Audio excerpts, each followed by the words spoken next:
Welcome, everybody, to the Deep Macro Future Finance podcast. Today, my guest is Hal Scott. He is the head of the Committee on Capital Markets Regulation and an emeritus professor at the Harvard Law School.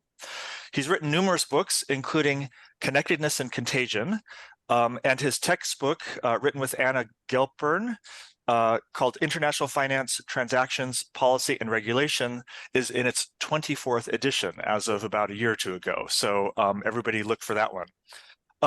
He's a frequent commentator in all of the major media on banking and capital market issues, and is a frequent on the Hill testifying before various committees of Congress on these issues. So, Hal, welcome.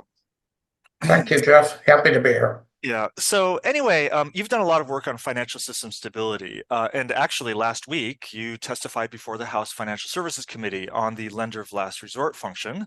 I wonder if we could start by discussing the Silicon Valley Bank failure last year. Sure. So this happened March 9th and 10th of last year. And Silicon Valley Bank, which I think was the 16th largest bank in the United States at the time, experienced a very sudden, fast run by uninsured depositors, which was very high. It had a very high percentage of uninsured deposits, over 90% of the depositors.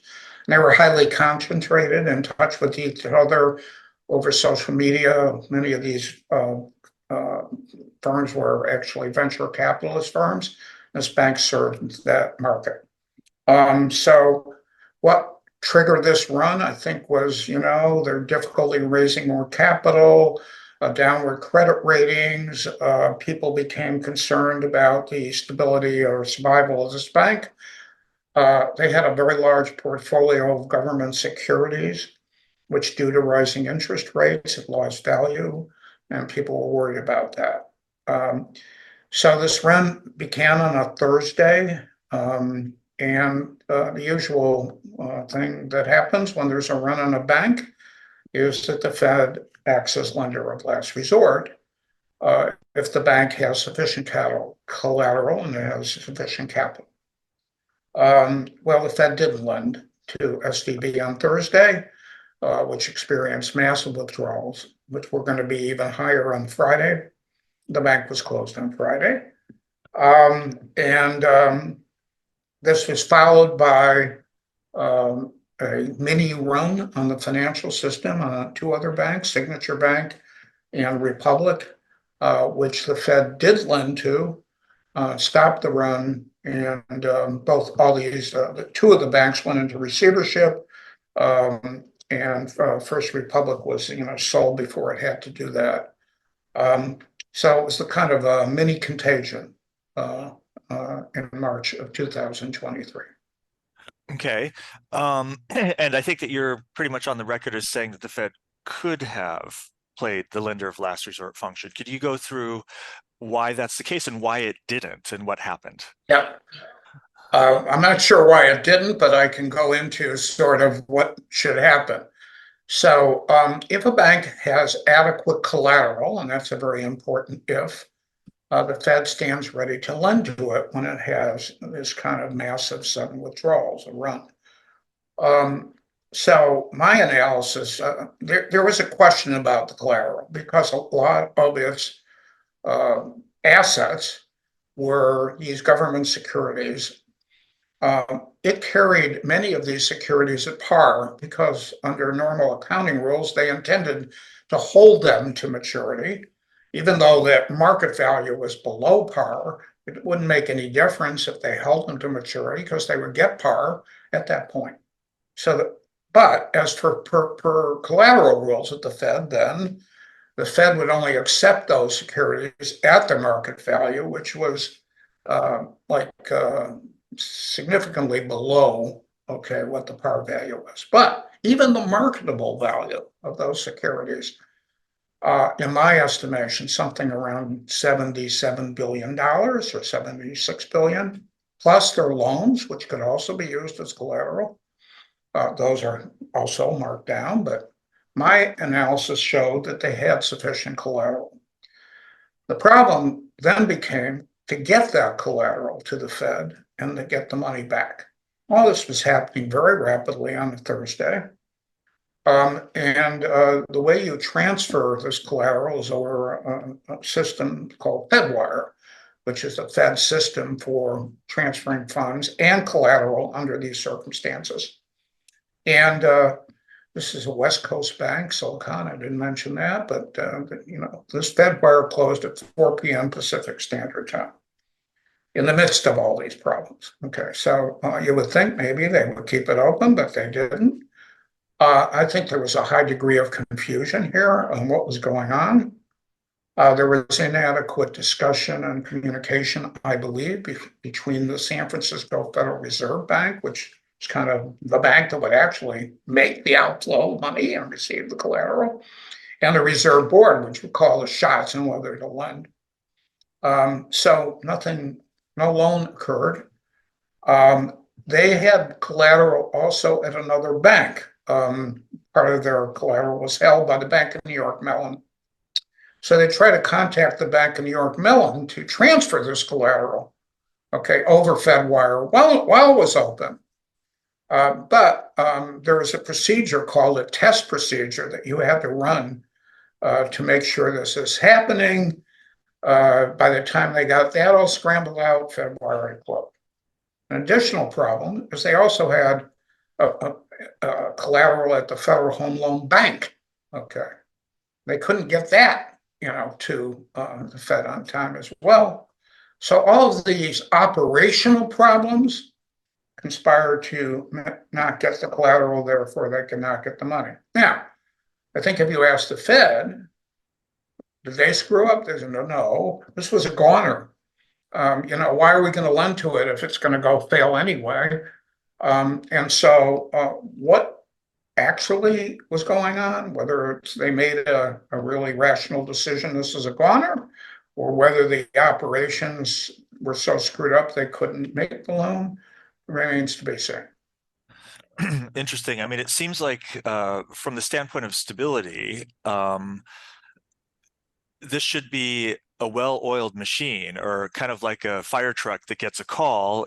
There's certain procedures that would happen, but operationally, it seems like it's quite, there's a lot to be desired there.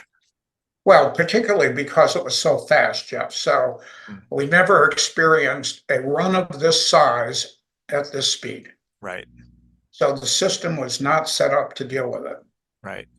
So in the testimony yesterday, where you discussed a lot of these issues about lender of last week, sorry, what was the general content of the reaction from the Hill? Well, it's quite interesting. The subcommittee was chaired by Andy Barr, a congressman from Kentucky, who's, I think, quite knowledgeable. And he and the staff communicated to me after the hearing that it was a very unusual hearing. As you may know, our listeners may not know, that when there's a hearing on the Hill, the majority party gets got, in this case, two witnesses. The Republicans, I was a Republican witness, or selected by the Republicans as a witness, and the Democrats get one witness, and they had one. Usually, these hearings are pretty partisan. The Republican witnesses support the Republican congressman's views, and the Democratic witness and so forth. Well, that didn't happen. But that did not happen in this hearing. And, both Congressman Barr and his staff commented to me this was highly unusual. So all the witnesses were really focused on the merits of how, what happened, how to improve lender of last resort in general. And it was a very productive hearing from that point of view. And there may well be action that this committee, subcommittee, and ultimately the whole committee will take care of. Okay, great. I want to switch gears a little bit and refer to a book you wrote in 2016 called Connectedness and Contagion. I mentioned at the beginning. I actually have the book right here if everyone wants to see it. In this book, you take a pretty different view from the conventional wisdom of how financial crises start and then they spread. Can you define what you mean by those two terms and how we actually get these, quote, panics, unquote? Right. So In the financial crisis, and this book was written against the experience of the financial crisis, the general analysis was this was a connectedness problem, by which I mean that in case in point, AIG, this insurance company that ultimately went bankrupt, at least at its holding company level in the crisis, had written credit default swaps, basically supplying insurance on the portfolio of many banks holding, interests in housing, securitized debt related to housing. So, case in point, Goldman Sachs. If there were defaults on the housing loans, okay, this AIG would protect them, insure them, make up for their losses. Okay. So the analysis was, well, if AIG couldn't make up for these losses, their connection to Goldman through this insurance could bankrupt Goldman. Okay. And then if Goldman became bankrupt, their counterparties could become bankrupt. And so we would have a chain reaction of failures.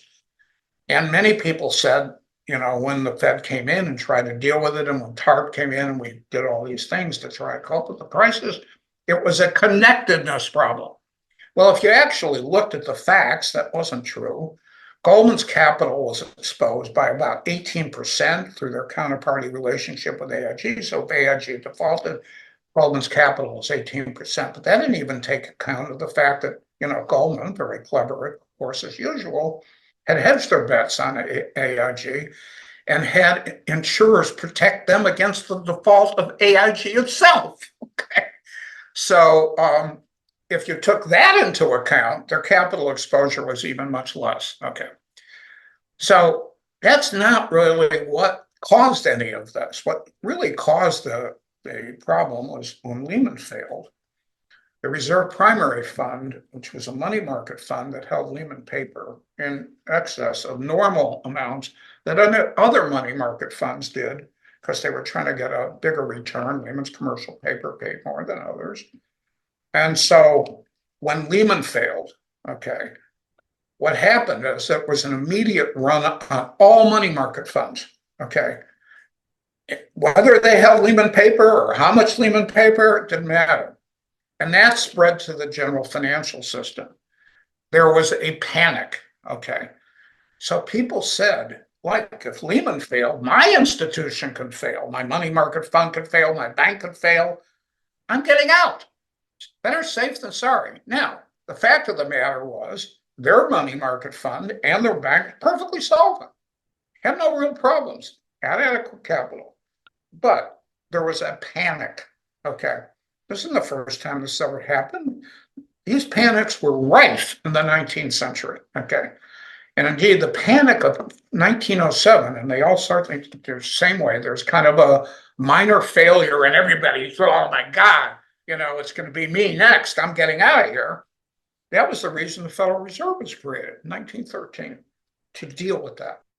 So our central bank, which we associate with monetary policy, first off, and maybe regulation second, was really created to deal with these financial panics and be the lender of last resort. So as people withdrew their money, the Fed would come forward and say, we'll make it up. We'll give you the money. You can pay these people out. And as soon as the Fed did that, it would stop the panic, because people would say, okay, I'm all right. Okay, the Fed's can back all this.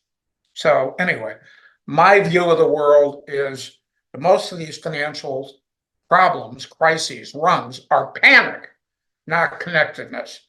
And that's kind of the major point of the book. Okay, well, that actually makes it a little scarier in a sense, because panic is a psychological state. I believe you said before that it can be irrational. Maybe it makes sense, but it doesn't really have that much of a background. So it seems like it may even be sort of harder to get a grasp on. Let me ask about then again the testimony last week. Are there any specific changes to the lender of last resort function that you think would make it less likely that a small failure develops into a panic, I guess is the way I'd put it? Yeah. there's a lot to say here. Okay, so number one, part of the problem at the time, which I described as SVB, was sort of what are the collateral policies of the Fed? The fact of the matter is, under their discount window, which is where they normally lend to banks, the statute only says they need collateral to their satisfaction. It doesn't even say they need it. And in the global financial crisis, they lent indirectly on corporate unsecured commercial paper for which there was no collateral under the discount window. And so, you can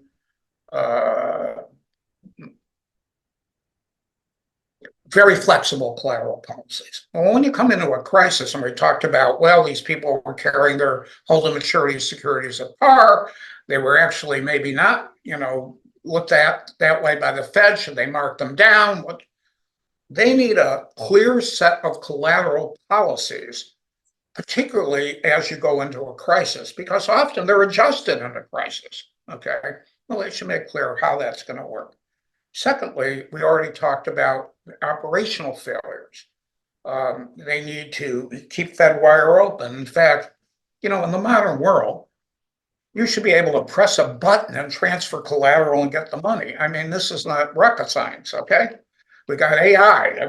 I think we could deal with this. Well, they're not set up to do this. And in fact, there are people at the hearing who are advocating so-called pre-positioning to deal with this problem, by which you put collateral at the Fed before there's a problem. So if there is a problem, it's already there. Well, that's costly. If a bank puts up this collateral, they can't use it for something else, and they need it to settle their, equity trades or put up margin, or they may want to lend their securities out. Okay, which many banks do. Well, you're going to freeze the collateral at the Fed for a future problem. And meanwhile, how much is this collateral worth? Changes over time. How much do you need? There are all sorts of issues on pre-positioning. My view is push a button, transfer the collateral, get the money. So that's the second thing, operations. Third, when the Fed had this problem of SVB and this minor contagion appeared on the scene, they opened another facility. Okay, the Bank Term Funding Facility, not under their discount window authority, but under another authority called 13.3, which is set up for emergency lending, basically to non-banks. And for the first time in my memory, or maybe ever, they set up this facility to lend to banks. Okay, so this 13.3 facility operates quite differently than the discount window. Number one, very important, Treasury must approve any lending under 13.3. Treasury does not have to approve any lending under the discount window. Fed's totally independent on that. Secondly, very restrictive collateral policies, okay, under 13.3. There has to be collateral, okay, and so forth. So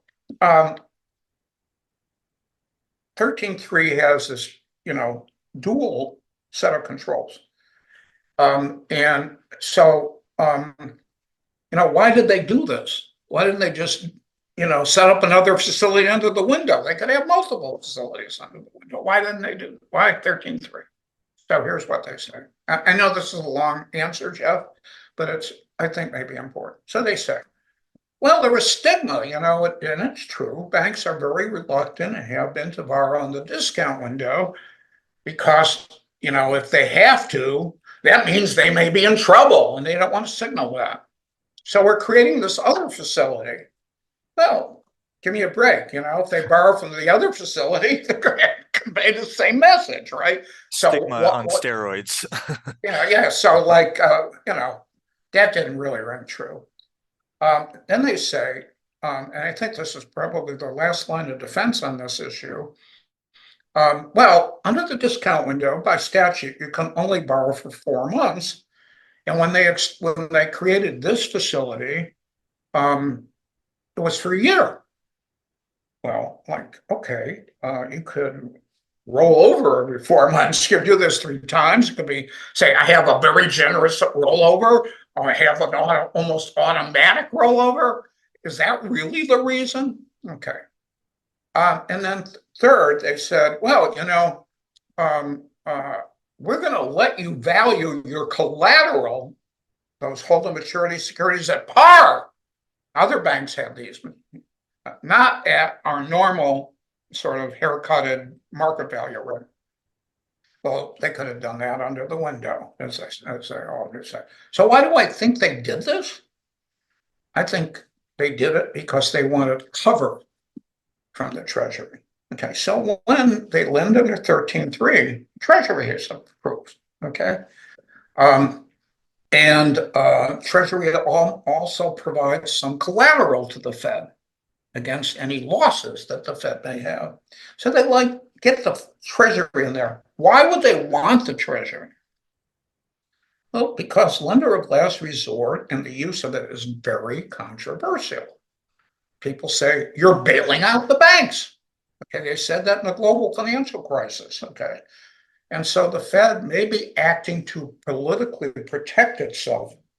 Okay, in this circumstance, by getting the Treasury approval. But this is an erosion of the Fed's independence.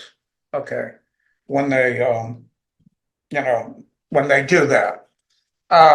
So a long-winded point is that they should be lending under the discount window when they are lending to banks, not under 13.3. And then the last point I would make on the panic side is in these very accelerated quick runs, deposit insurance has a very important role to play.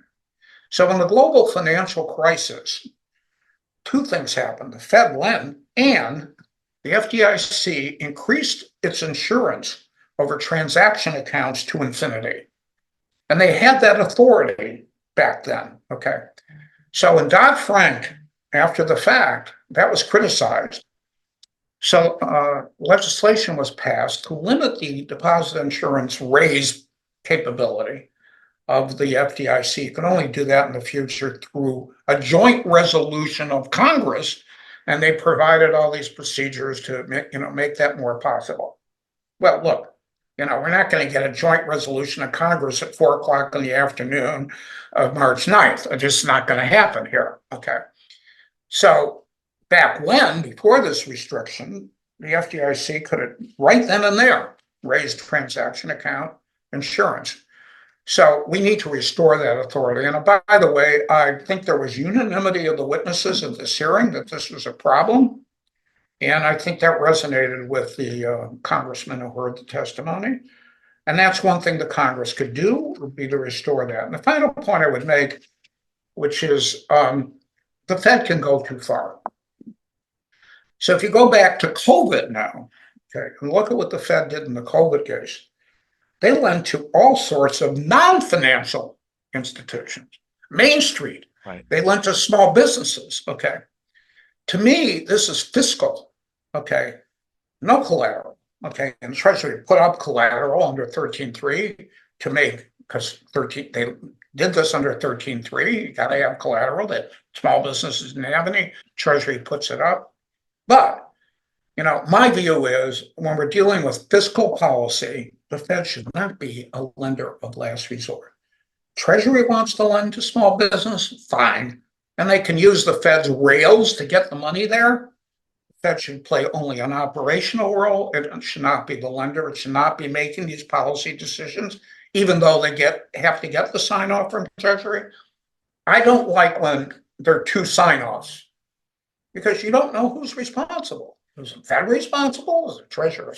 So in my view, if you're dealing with kind of a lack of collateral situation, this is fiscal, a total lack of collateral, and substantial credit risk from the Fed, that should be a Treasury facility, not a Fed facility. So these are reforms I would push. Okay, well, fascinating. You referred to the Fed's dual role. It's basically a financial regulator, but it also conducts monetary policy. And the two roles can conflict, I think. If inflation is high, yet there's some kind of financial problem, that might kind of conflict. And in fact, especially from the second half of last year, I was getting a lot of questions, and I've seen a lot of pieces saying that maybe the Fed didn't raise rates as much as it should have, or didn't speak as hawkishly as maybe it wanted to, out of concern for financial system stability.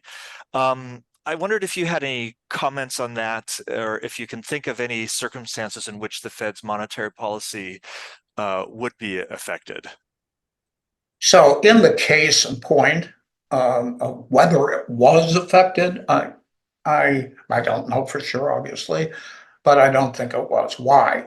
Because the banks were in great shape. Okay, the financial system during the inflation fight, they were, okay. We had SVB, very unusual situation, which loaded up on all these government securities. But even then, they had adequate collateral. The Fed should have lent to them. So I didn't see this as a problem. If you were, on the other hand, raising rates in a system where the banks were, for other reasons, precarious, maybe there had been some credit crunch, or I don't know, maybe a comet had hit the earth, or whatever, whatever, COVID had broken out, or whatever. Then, then I could see sort of a big tension here. If you raise rates, you're going to imperil a already fragile banking system. I don't think we've seen that historically, but it could happen. And I think the Fed would have to balance those two. Now, I think the way to deal with that would be, rather than not, be a lender of last resort, what they should be is, a better supervisor. So they should be going into these banks and try to clean up the problem, raise capital requirements, get them to, better police their lending and so forth. I don't think the answer should be, let's not be lender of last resort, because if you're not lender of last resort, you're not going to have an economy. Okay. And all you're doing on the inflation side isn't going to make any difference, because, it's going to be a worse situation. So I think you would want to, make sure you could play both roles.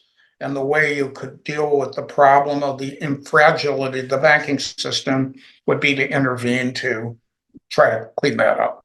Okay, good. So, in other words, a financial crisis would probably lower inflation, but it's probably not the optimal way. That's true too. Okay. That's true too. That's one way to put it. Okay, so I want to turn to international issues, because you're the director of the Program on International Financial Systems, PIFS. You've hosted symposiums on both Japan and China for many, many years, many of which I personally have attended. They bring together the top regulators, legal experts, a lot of market participants, and etc. So I want to ask about China, because this comes up a lot in the markets. Basically, do you think that there's a risk to global financial stability from China? Certainly, the Chinese stock market is very, very weak. Construction companies are defaulting. The banks have a lot of non-performing loans in the system. CPI inflation has been negative for a couple months now. It sounds bad, and it sounds similar to other Japan, etc. So if you could give thoughts on that, and whether there's any solution to this that doesn't use public money for the banks, and if so, or if not, why haven't they done it yet? Okay, so the first point, it's basically back to connectedness and contagion. Why would you be worried about China in the US or Europe? Well, connections between our banks and their banks or so forth. My guess is, that's pretty under control. The exposures are controlled by the Western banks that have relations. I think the major connections between these economies are through trade, not through the financial system. So then the question is, well, if you saw the Chinese banking system going, south, would that create a panic? Okay, it's the contagion question. And I don't think it would, because I think that's China. Okay, I think that we've seen China be in trouble before. I don't think it certainly has a trade impact, but I don't see it as having a major contagion impact. and I think the financial connections are, manageable. As to what the Chinese should do about all this in terms of public money, well, they are already doing some things. They've gone into the banking sector and told that, this is all a housing, real estate problem, basically. Like modify your exposures here. Don't go crazy lending on housing anymore. Bring that down. It's one thing they don't. As you know, in the stock market, they've intervened. No short selling, no selling. And I just saw yesterday, they said you can't sell in the first half hour of the market opening or whatever. They can buy and sell in the market in the background. They can impose capital controls. They can do a lot of stuff. The major banks are public. Okay, they control these banks. I don't think there's any political lender of last resort problems in China. If they want to lend to them, they'll lend to them. So, they don't have a Congress to worry about. They do, but it doesn't have any power.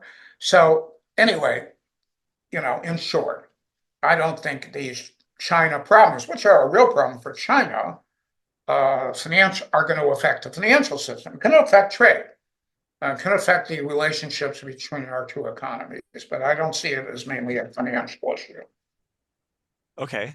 What about Japan? Again, a few months ago, you hosted the symposium in Karuizawa. Everything seems fine. The economy's good. Inflation's, positive finally. But just recently, a pretty large. Oh, by the way, Jeff, yes. I want to say one other thing about China, Sure. which I forgot to mention. Yeah. Sorry to interrupt you. They have during their prior financial real estate crisis, and I think it was like 2015 or someplace in there. They created these, or maybe even before, I don't have the dates right. They created these asset management companies. This is important. And these asset management companies buy off the bad loans, okay, from the banks to stabilize them, okay? And actually, this is very interesting because when we had the global financial crisis and Paulson first went to Congress for authority and got TARP, everybody thought that this is what was going to happen. They were going to use the TARP funds to buy off the bad loans from the banks, right? And when Paulson kind of came to really try to figure out this, he said, well, what are the price that we're going to pay for these loans? And this is going to take time. We're going to analyze these loans. People are going to say, oh, you paid too much, you paid too little. So they didn't do that. They took money and put it into the banks. Okay, so, but at the time, we're going to get this cancer out of the banking system. We're going to buy the bad assets, and never did. Well, China has done that. Okay, again, they're under very different political constraints. Okay, meaning none, compared to the U.S. And so they can do this kind of thing. And these asset management companies play a very key role, okay, in the Chinese response to non-performing loans. I'm sorry to interrupt you. Back to Japan. No, yeah. Sorry. So basically, what are there any kind of risks from Japan? I mean, a big bank announced kind of a lot of, or a Japanese bank has some fairly significant exposure to U.S. real estate. I tend to think that there are others out there, but is this also something that is containable and not systemic? It could be systemic. It could create a panic in Japan. But it's not as I think about it, it's not the mere having the real estate problem. It's the first bank that would go under. Something's got to trigger this, okay? And, if we go back to the lost decade in Japan, when the banks started failing, they had this kind of problem, right? So, if a major Japanese bank were to fail, yeah, I think, that maybe doesn't even have to be major. SVB was 16. A large regional bank was to fail in Japan. It could set off this kind of thing.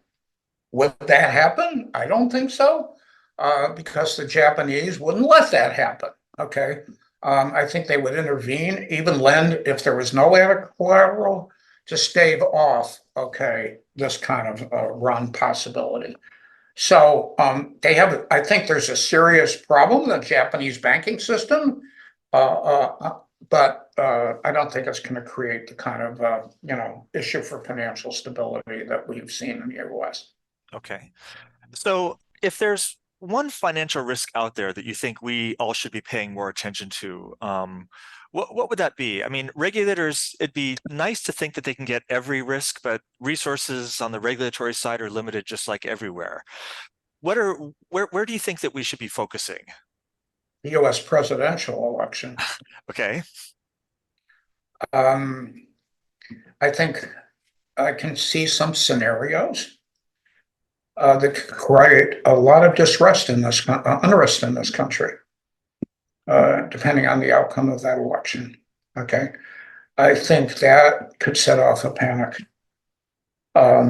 If we had riots, January 6th might be nothing compared to what we would look at. Okay.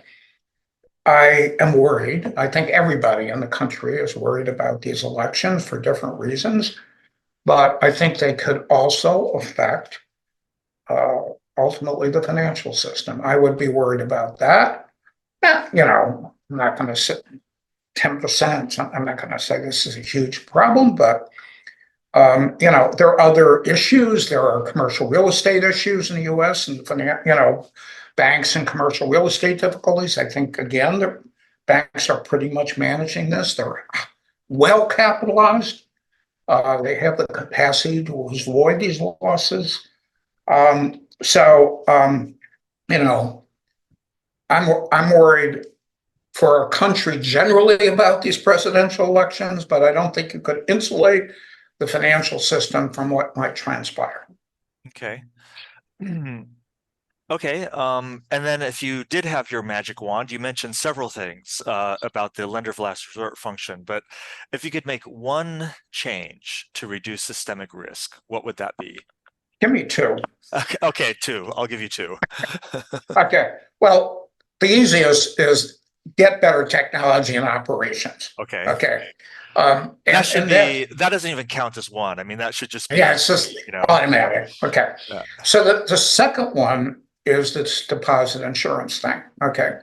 So deposit insurance and lender of last resort go hand in hand together to stop runs, and we need to restore the ability of the FDIC to immediately raise the deposit insurance and transaction accounts with sign-offs. I mean, it's not, they have to get the approval of Treasury and the White House and so forth, but this could be done very quickly, not get, a resolution from Congress.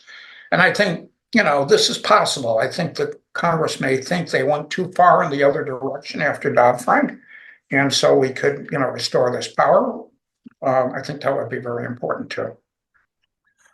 Okay, well, great. Hal Scott, thank you very much for your time today. Thank you, Jeff, for having me. The content is for informational purposes only. You should not construe any such information or other material as legal, tax, investment, financial, or other advice. Nothing contained in this material constitutes a solicitation, recommendation, endorsement, or offer by Deep Macro Incorporated or any third-party service provider to buy or sell any securities or other financial instruments in this or in any other jurisdiction in which such solicitation or offer would be unlawful under the securities laws of such jurisdiction. All content is information of a general nature and does not address the circumstances of any particular individual or entity. None of the information constitutes professional and/or financial advice, nor does any of the information constitute a comprehensive or complete statement of the matters discussed or the law relating thereto. There are risks associated with investing. Loss of principal is possible. Some high-risk investments may use leverage, which will accentuate gains and losses of securities or firms' past investment performance is not a guarantee or predictor of future investment performance.